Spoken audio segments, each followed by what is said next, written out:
Step-by-step guide to composting. Learn how to compost with Brisbane City Council and keep our city clean and green by reducing the amount of organic waste ending up in landfill. This video will take you through the process of selecting a compost bin, choosing a location, getting started, maintaining your compost, and using your finished compost. Step 1.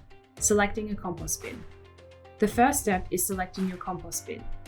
There are many different types of compost bins, but the ones that often work best are the plastic enclosed compost bins. Step 2. Choosing a location. Set your compost bin up in a flat, well-drained, sunny position. It's a good idea to attach an Avery wire underneath the bottom of the bins to avoid the possibility of attracting rodents. Cut the Avery wire slightly larger than the bottom of the bin and attach to the bin using bulldog clips. Clips can be easily removed when you want to use your finished compost. Step 3. Getting started. Composting is actually not that different to cooking. You start off with some key ingredients known as nitrogen-rich or green products and carbon-rich or brown products to help create a final product. It's a good idea to place a heap of these brown materials beside your compost bin to throw on top of your nitrogen-rich food scraps. Nitrogen-rich or green products include fruit and veggie scraps, green prunings, grass clippings, tea leaves and coffee grounds, and chicken, cow, and horse manure. Carbon-rich or brown products include dried leaves, dried grass, small twigs, and shredded paper. The other two critical ingredients are air and water. Things to avoid are meat scraps, dog and cat droppings, dairy products, and plastic. When you first set up your compost bin, fill it up so that it is at least a third to a half full, starting with a 5 to 10 centimeter layer of small twigs for aeration and drainage.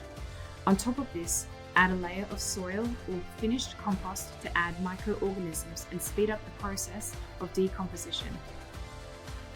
Other activating materials include comfrey leaves, cow, horse, or chicken manure, coffee grounds, mature compost, garden soil, or worm juice.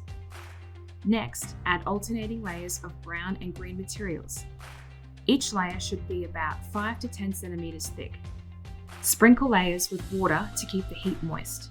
The more diverse the materials, the quicker your compost will break down. Within a day or two, you will be able to feel the heat within the bin from the decomposition process. Step 4. Maintaining your compost. Continue to add materials on a regular basis, making sure that there is a good balance of greens and browns throughout the bin. Add air into your compost bin by turning the materials regularly using a compost screw, garden fork, or even by sticking a stake in your compost and giving it a wriggle. The more you aerate the compost, the faster your compost will break down. If at any stage your compost becomes smelly, add some carbon-rich material and aerate the heat by turning. If it is dry and slow to break down, add water, activating ingredients such as comfrey leaves or manure, and turn more regularly. Step 5. Using your finished compost. Compost is ready when it looks like a dark, rich soil. You can use it as potting mix, soil enhancer, or simply as mulch for your garden.